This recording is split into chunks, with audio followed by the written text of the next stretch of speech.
Okay. Sebastian, who are your main major inspirations beside Mr. Grohl? Um, well, I read the list out before of my favourite drummers. Um, Dave Grohl, I'd say, was definitely my bread and butter. You know, that's who's influenced me the most. But more recently, the guy who's, I'd say, changed the way I think about drumming and changed the way I approach drumming has been Dom Howard from Muse.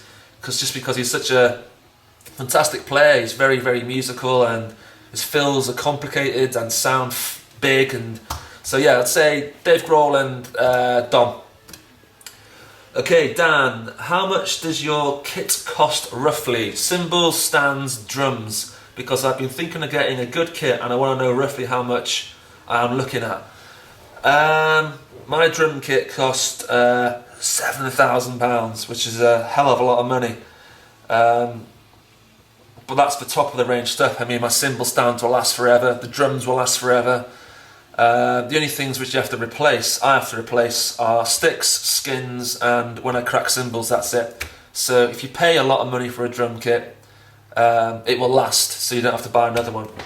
Chris, okay, if you didn't have a drum workshop, what kit would you get? If I didn't have one, I would definitely go for a Tama Star Classic, a Maple, a Birch, or the new Babinga kits. I really love Tama. Okay, Tom Hodge, what made you start to play the drums? And who's your biggest influence? I started to play the drums when I was 15, so the last year in high school. Me and my friend just decided one day that we wanted to try and mimic our idols, basically. So I got a drum kit and he got a guitar, and then the rest was history, as to say. So, and he's my biggest influence, band-wise, it was probably Nirvana, I'd say, or Metallica. Okay, Victor, how do you practice your hand speed?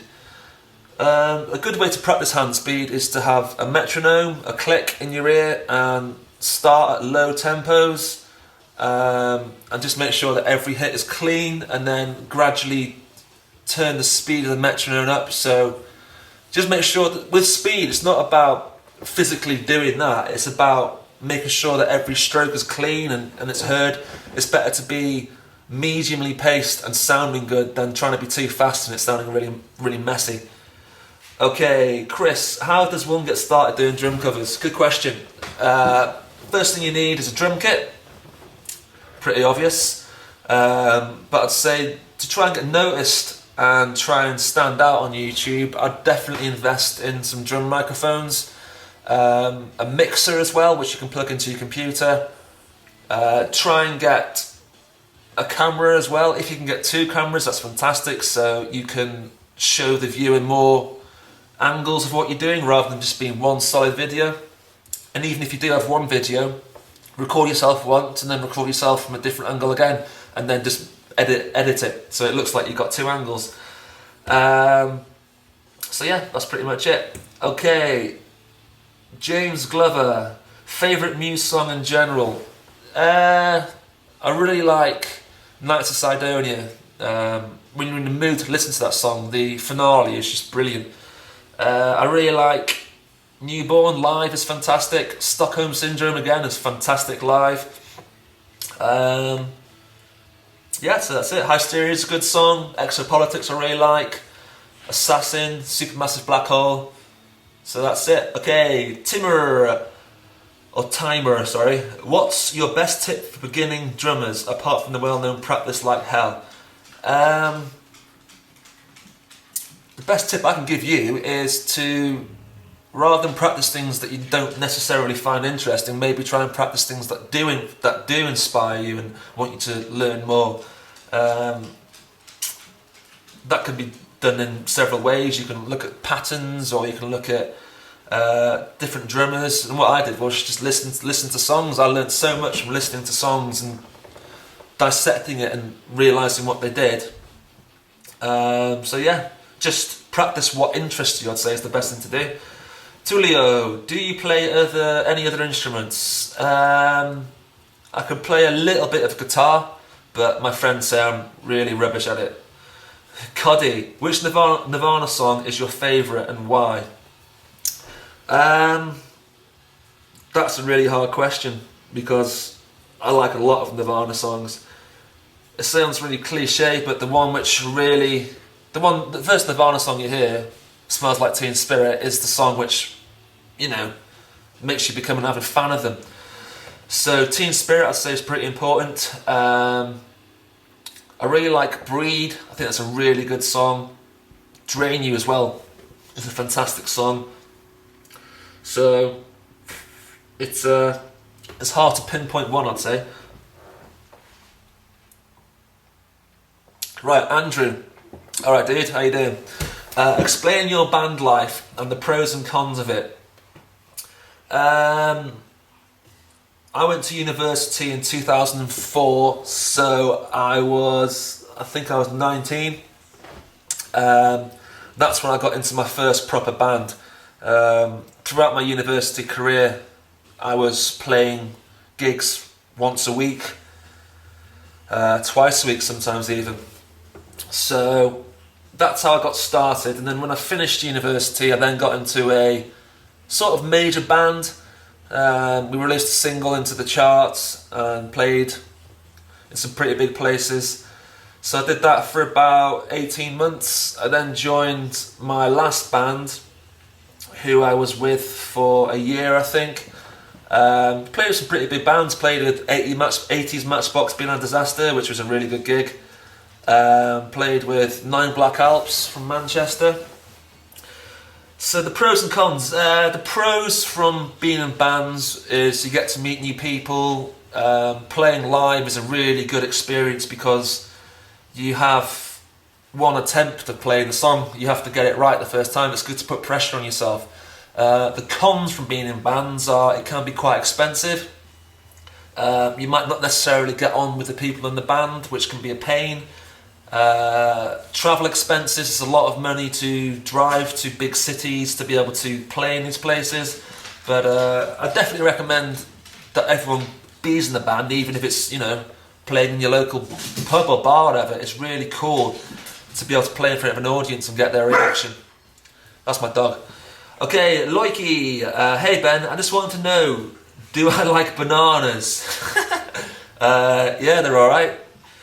Christian, how does the Yamaha subkick change the sound of the kick drum? Basically, what the Yamaha subkick does, it sits in front of the bass drum and it picks up the low ends. It's a low end frequency microphone. So rather than getting the clicky high end, it'll get the boomy, the boom boom boom, that sort of noise. So yeah, it gets the low end. Johnny Hall, do you play any other instruments? I've done that. I play the guitar and I'm rubbish. Jackson, how did you invest in your drums? With my drum kit, I'm really fortunate to have support from my family. They've helped me out over the years, and just part-time jobs and stuff like that, really. Likey, sorry. What was the first song you could play entirely? Mine was Back in Black. Nice. Come As You Are by Nirvana. And then probably something like In Bloom or something like that, or Lithium. Right, next page. Okay, Chris again, another question for tomorrow. What do you think about big arse drum kits? It's down to the player, I guess. I like my drum kit to be quite minimal, the way it's set up. I don't really like having like 85 toms everywhere and all that. So if you're into it, I guess, then yeah, that's cool. Twitter, Ness, will you make a band? It depends really who's in the band and the way it's approached. I mean, if a band approaches me again and offers me a really good opportunity, then yeah, I'll take it. But as I'm getting older now, I'm realising that bands are quite hard to make. Bands are quite hard, a hard thing to work. You know what I mean? It's a lot of effort. So it depends really on who approaches me and what happens. Is there anything else? I think that's it. Oh no, one more. Hey Ben, I love your videos. Definitely the best set of drum covers I've seen on YouTube. Thank you. Are you in a band? No. Have you ever had any offers? I know that Pendulum found their latest drummer through YouTube. The bands, I have had quite a lot of bands approach me from posting videos on the internet. The bands I've auditioned for have been Dinosaur Pileup, the band in Leeds, Mexicolas, which are based in Birmingham. The Joy Formidable have approached me, who are quite big now in London. The Guns, who are a South Walian band, quite big again. And who's the other one? Oh yeah, the Black Heart Vacancy, the band in LA. But for one reason or another, it's just not worked out. It's a great experience to meet these fantastically talented musicians and, you know, get to play them and stuff. But like I said before, if the right band approaches me, then I'm sure I will be in another band. So yeah, that's it. Thanks very much. I really appreciate all your questions. I hope I've answered them all as best as I can. The next video series will start to be uploaded from the 1st of August onwards. I've got 19 more videos to edit, which is going to be a pain, but we'll get through it. So yeah, thanks so much for all your support and keep watching. Thank you.